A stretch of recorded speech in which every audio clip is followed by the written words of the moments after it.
خیبر پختونخوا میں گورنر کی میزبانی میں ہونے والے آل پارٹیز کانفرنس نے کے پی حکومت کی کارکردگی کے آڈٹ کا مطالبہ کر دیا۔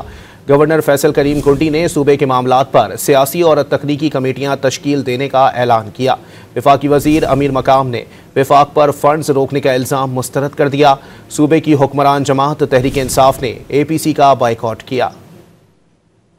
پختونخوا میں امن و امان کی صورتحال پر گورنر فیصل کریم کنڈی کی میزبانی میں آل پارٹیز کانفرنس ہوئی، جس میں مسلم لیگ نون، Peoples Party, J U I, قومی وطن پارٹی، قاف لیگ، مجلس وحدت مسلمین، پختونخوا میپ اور نیب سمیت 16 جماعتوں نے شرکت کی۔ صوبے کی حکمراں جماعت تحریک انصاف نے اے پی سی کا بائیکاٹ کیا۔ آل پارٹیز کانفرنس کے بعد میڈیا سے گفتگو میں گورنر خیبر پختونخوا نے بتایا کہ اجلاس میں صوبے کے حقوق اور امن کے حوالے سے تفصیلی بحث ہوئی۔ انہوں نے الزام لگایا کہ صوبائی حکومت نے خیبر پختونخوا کو دہشت گردوں کے حوالے کر دیا ہے۔ گورنر نے صوبے کے معاملات پر سیاسی اور تکنیکی کمیٹیاں تشکیل دینے کا بھی اعلان کیا۔ ہم نے فیصلہ کیا ہے کہ ہم 2 کمیٹیز بنائیں گے، ایک سیاسی کمیٹی ہوگی اور ایک ٹیکنیکل کمیٹی ہوگی، جو ہمارے وسائل یا اس چیز کے حوالے سے ہوگی یا جو ہمارے ایشوز ہیں اس پہ ہم ان کے ساتھ مشاورت کریں گے اور وہ ہمیں اس پہ گائیڈ کریں گے۔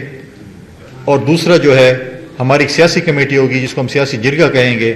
ہم صدر پاکستان کے پاس بھی جائیں گے، ہم وزیر اعظم پاکستان کے پاس بھی جائیں گے، ہم ان سٹیک ہولڈرز کے پاس بھی جائیں گے جو ہمارے صوبے میں امن و امان کے حوالے سے جو ہمارے ایشوز ہیں اس کے اوپر وہ بات کریں گے۔ وفاقی وزیر امیر مقام نے کے پی حکومت کی جانب سے وفاق پر فنڈز روکنے کا الزام غلط قرار دیا۔ فائنانس سٹی سے ہم نے 100% فگر لیے کہ ابھی تک لاسٹ مہینے تک کے پی کے NFC ایوارڈ میں جتنا حصہ ملتا تھا بشمولی 1% دہشت گردی کیا، وہ 100% پے کیا۔ اس طرح سچ بات نہیں کہ وہی الزام لگا رہا ہے کہ ہم اپوزیشن کی گورنمنٹ ہے۔